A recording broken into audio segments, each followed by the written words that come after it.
In order to clear the debts my biological parents had accumulated, I juggled 3 jobs tirelessly, working both day and night to alleviate some of their burdens. The relentless schedule left me exhausted and focused solely on saving money, resulting in a diet limited to steamed buns and pickled vegetables. Tragically, this poor nutrition led to me developing stomach cancer at a young age.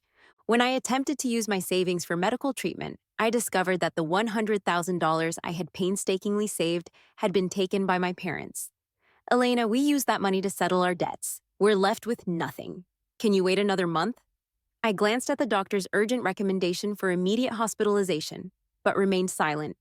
Later that night, while delivering takeout to an elegant mansion hosting a party, I witnessed my parents surrounding a sophisticated young woman, celebrating her birthday. They were lavishly spending on her, far exceeding what was needed for my medical bills. It turned out they hailed from a wealthy lineage, and the supposed debt was merely a test for their biological daughter, who had been mistakenly switched at birth. I couldn't recall how I made it back home. Leaving that mansion felt like abandoning a part of myself, and even when lying in my modest bed, I felt numb. I stared blankly at the yellowed ceiling for what felt like an eternity before hearing the familiar jingle of keys in the old lock. I sat up as my parents walked in, having changed their expensive attire into plain work uniforms, resembling a typical working-class couple. They seemed surprised to see me back so early. "Elena, you're home early today? No work?" Forcing a smile, I responded, "Yeah, I had a headache, so I returned early." My mother, Maria, immediately set aside her bag and approached me, placing her warm hand on my forehead. Her voice was filled with genuine concern. "No fever. Why do you suddenly have a headache? Did you take any medicine?" I lied, my eyes cast downward. Yes, I did. My father picked up the bag Maria had set down and handed it to me. "Elena, it's your birthday today, and we couldn't afford a cake or gifts, but we got you this little dessert. You should try it." I glanced at the dessert. It was fancy, something I had never seen before. Previously, I might have been moved to tears, appreciating that my parents remembered my birthday despite our hardships. But now, it felt ironic. I was the one who had delivered the dessert. The pampered girl had ordered it on a whim and then scoffed at it once I had delivered it. "I don't want such cheap things. Just throw it away." I never expected my parents to present me with that dessert, especially not with a complimentary gift from the shop. "Am I only worth the freebies to you?" My heart felt as though it had been drenched in vinegar, sour and bitter. Yet I showed no emotion, simply setting the dessert aside. "Thanks, Dad." "Thanks, Mom." My cold response confused them. They thought I should be delighted with the dessert, but since I had mentioned not feeling well, they didn't press further until I brought up the $100,000 again. "Dad, Mom, I actually need the money urgently. A month is too long. Can you give me the money sooner?" Their expressions changed abruptly, as if I had touched upon something sensitive. The headache was about the money, wasn't it? My father's face was etched with impatience. "Didn't we tell you it went to debt?" My mother also disapproved. "Elena, why do you need so much money? Where are we supposed to get $100,000 now? Are you involved in something shady? You weren't like this before." As they lectured me, I thought of the necklace, a pink diamond the size of a sugar cube. I remembered hearing gasps around, saying it was purchased for over $10 million at an auction, 100 times my $100,000. Yet when I asked for my own money, they reprimanded me as if I had committed a serious offense. I forced a smile, but the exhaustion weighed heavily on my heart. "Never mind, I don't need it anymore." I lay back in bed. My parents exchanged looks, still displeased, but said nothing more. The apartment fell silent. Lying there, unable to sleep, I heard them speaking softly. "Is she asleep? Probably, let me check." I quickly closed my eyes, pretending to sleep as footsteps approached. Once they were certain I was asleep, they spoke more freely. "How long do we have to stay in this dump?" "Hang in there just 1 more month. It'll be 3 years by then. We can bring Elena back." My mother sounded worried. "Honey, do you think Elena will be angry that we kept this from her?" "What for?" My father dismissed her concern. "So many people want to associate with our family." "Without Clara's idea, how would we know if Elena truly wants to be with us, right? The girl's been decent, almost 3 years now, just not generous. She fusses over the $100,000 like it's the end of the world." My mother's voice carried disappointment. My father added, "She wasn't raised by us, so unlike Clara. Even without blood ties, Clara is the perfect lady for our family." Yeah, not sure if after the test bringing Elena back will embarrass us. Their voices faded as they fell asleep. I didn't open my eyes, but tears streamed down my cheeks.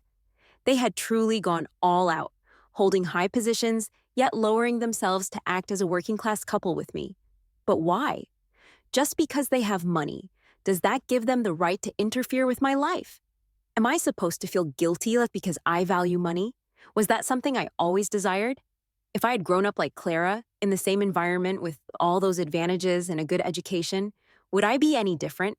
But I was just a kid who grew up in an orphanage with no parents. People used to give me strange looks in school, which is why I became a loner with a strong personality.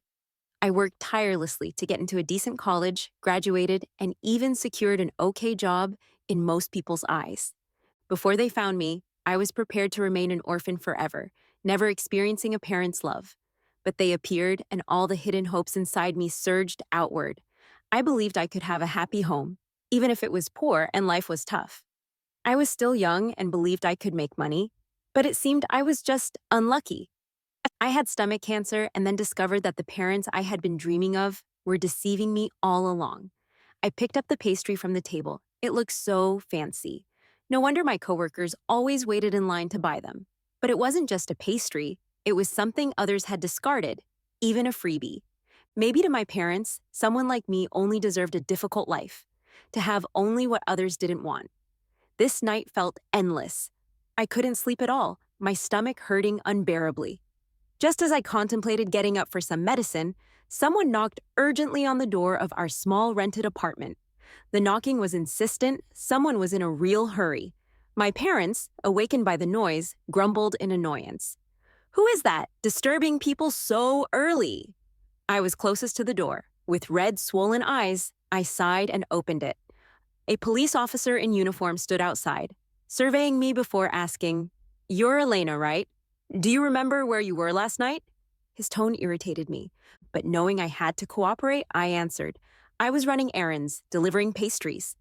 My parents were up now too. Hearing it was the police, they frowned and stepped in front of me, as if they were going to support me. "Officer, did something happen to our daughter?" I stared at their backs, feeling conflicted. They always acted as though they cared about me. But if they truly did, why would they lie? My mind was scattered, struggling to understand my own feelings. The officer's voice snapped me back to reality. "Elena, you're a suspect in a theft case.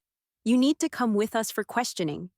My parents' eyes widened in shock, staring at me incredulously.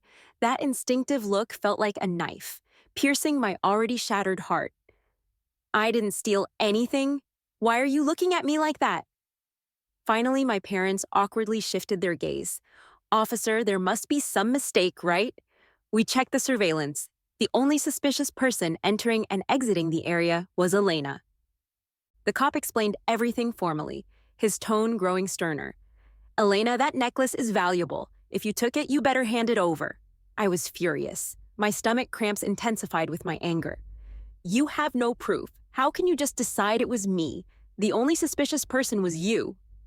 "Please cooperate." My father quickly tried to calm the situation. "It's just a necklace. No big deal. We can pay for it."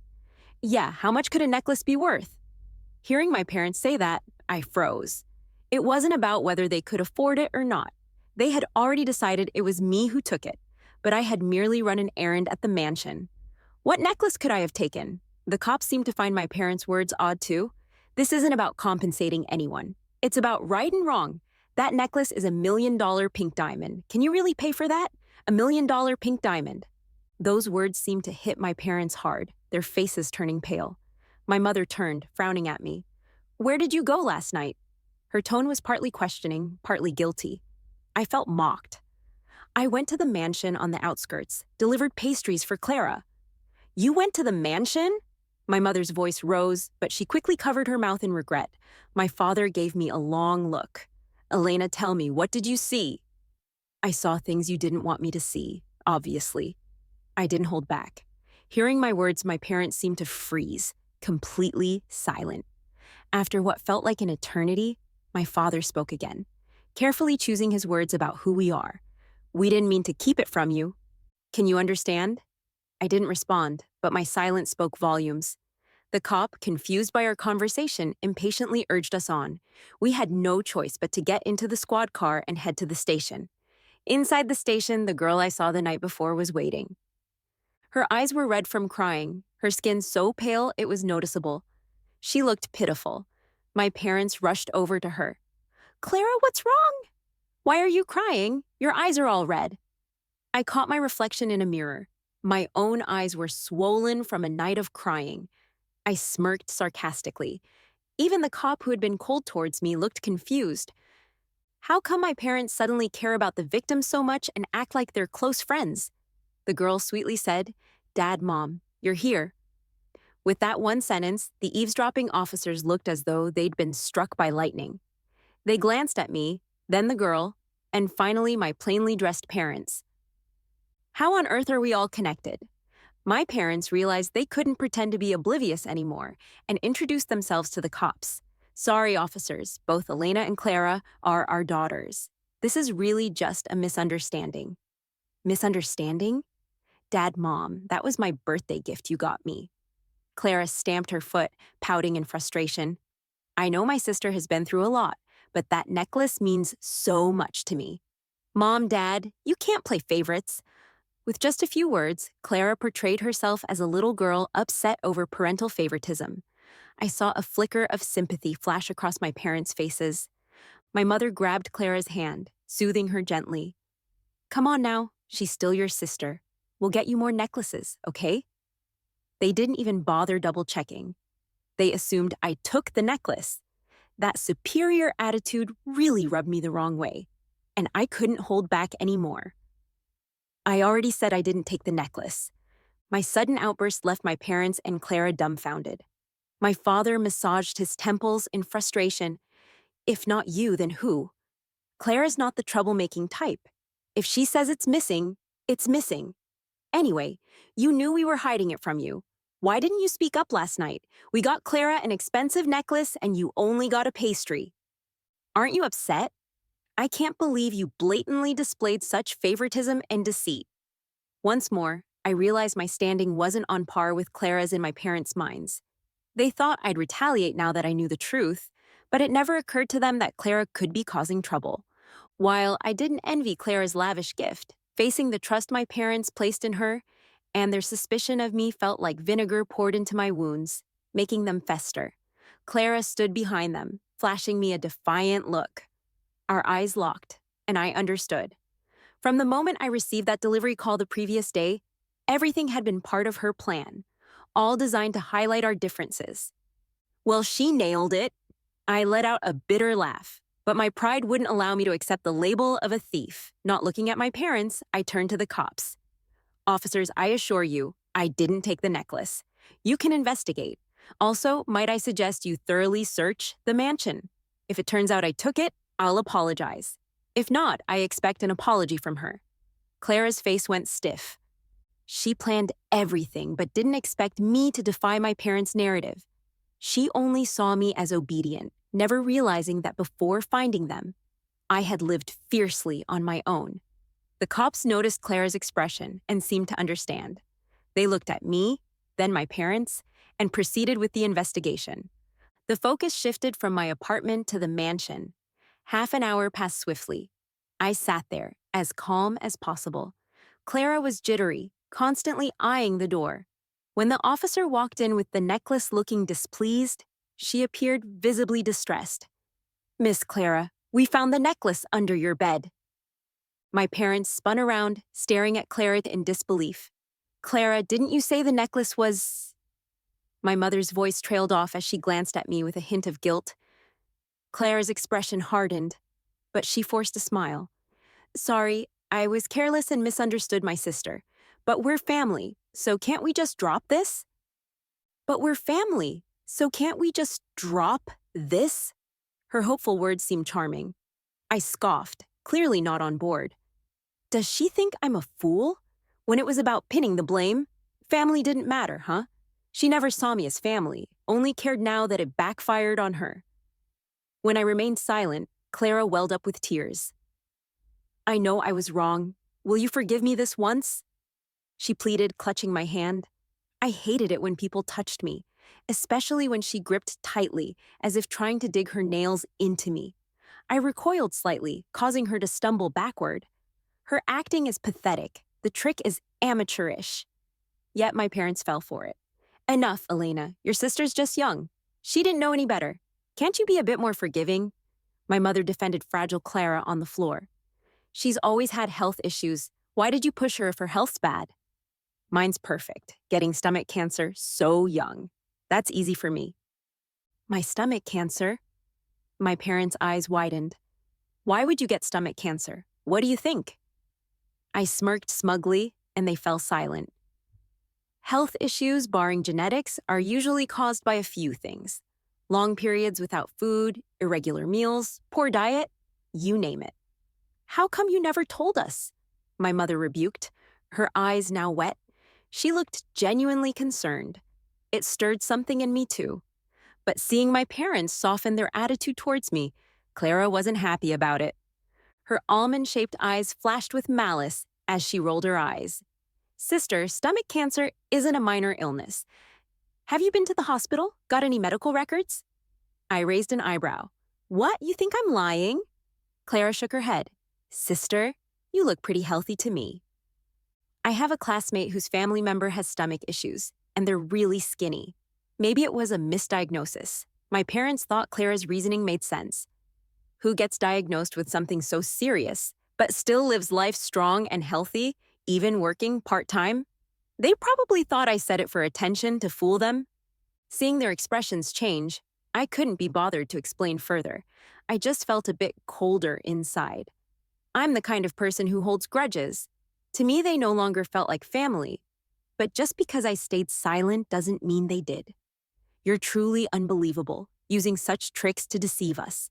Apologize to Clara right now.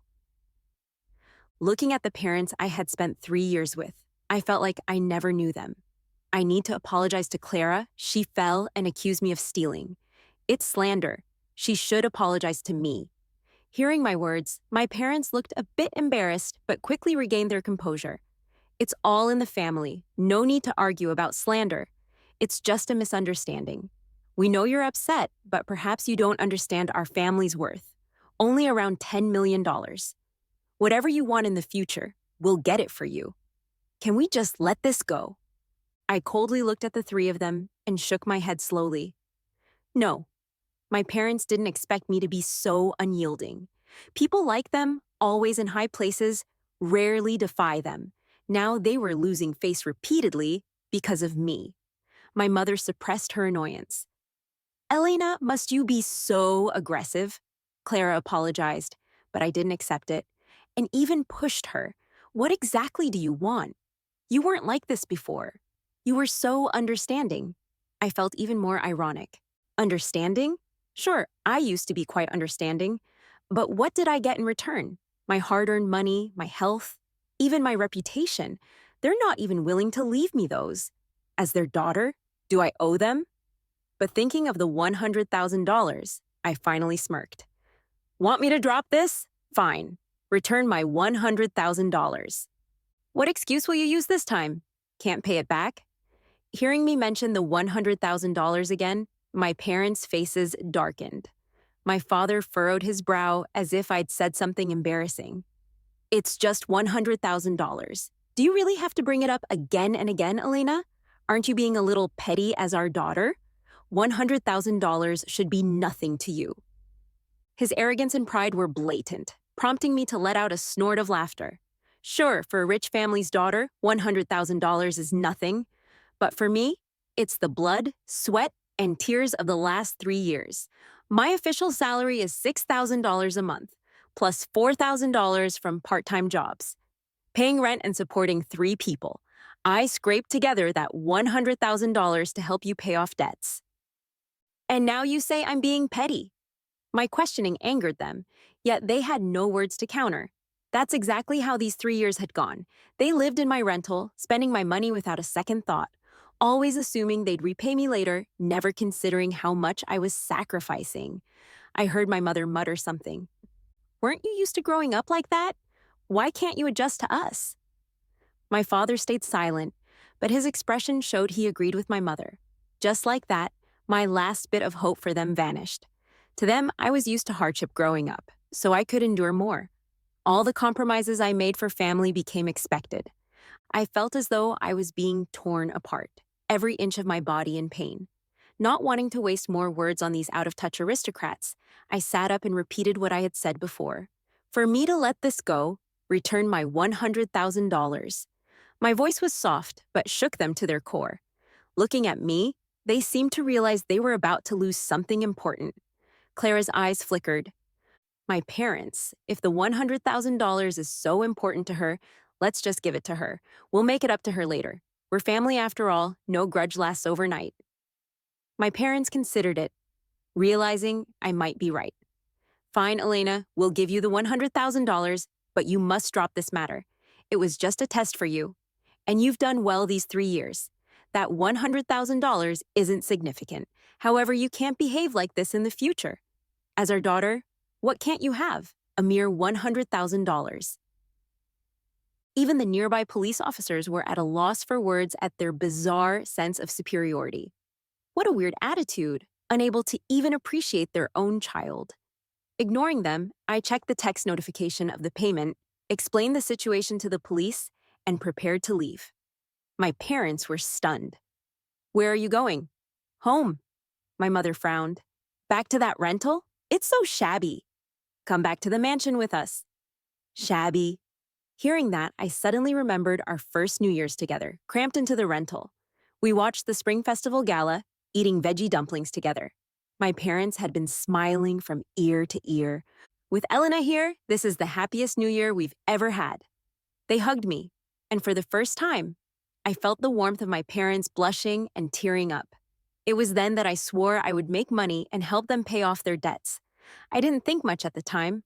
When I woke up in the middle of the night to use the bathroom, the house was always empty. I just assumed they were out working, never questioning it. But now, looking back, I realized my mother looked at me with disdain at the dinner table. And after that hug, I remembered for so long. They were visibly uncomfortable, as if bugs were crawling on them.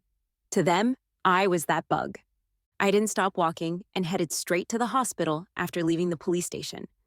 The scenery outside the cab window kept passing by as I took a deep breath, feeling clearer than ever before. Family like this? I'm better off without them.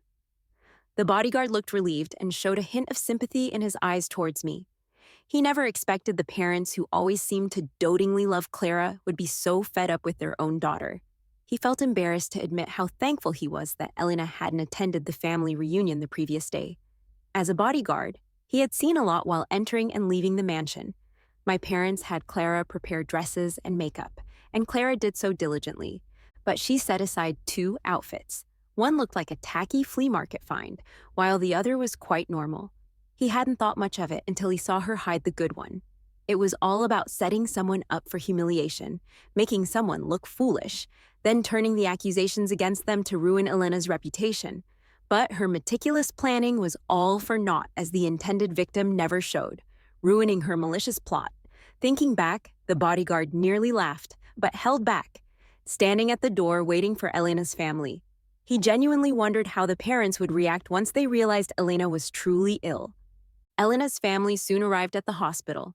This time, they all showed up, including my parents and Clara. Though none of them seemed sympathetic, they looked more like they were here to cause a scene rather than visit a patient. Before the bodyguard could say anything, my father kicked the hospital room door open. Elena, how long are you going to keep causing drama? We gave you back that $100,000 as promised compensation. If you keep this up, we'll disown you. Clara followed, pretending to calm things down. Dad, don't be too upset. Maybe Elena just isn't thinking straight. But really, Elena, why end up in the hospital? Isn't that just inviting ridicule from strangers? Her words only made my parents angrier. The higher someone's status, the more they cared about their image. At this moment, they genuinely felt that disowning their daughter might be better. My mother moved closer to scold me, but when she turned, her voice faltered. What? What is that? A young nurse who had held back long enough finally spoke out. Are you blind? It's medical equipment. Are you family or foes? She just had surgery for stomach cancer and is still very weak. You all stormed in like this? Who raised you people? There are other patients here too, you know? My family, accustomed to looking down on everyone, were never scolded like this. Yet seeing everyone around glare at them angrily, they knew they were in the wrong. And that one nurse's comment, "Stomach cancer, you do have stomach cancer," made my mother stagger back, nearly falling. My father barely caught her, both of them shocked. "Elena, why didn't you tell us you had surgery?" I sneered. "Tell you? Didn't you accuse me of lying when I mentioned being sick before? When I said I needed that $100,000, you said I was greedy." The words, like slaps to the face, left them looking guilty and ashamed. Clara tried to salvage the situation, but before she could speak, I cut her off. "Clara planning to accuse me of lying again?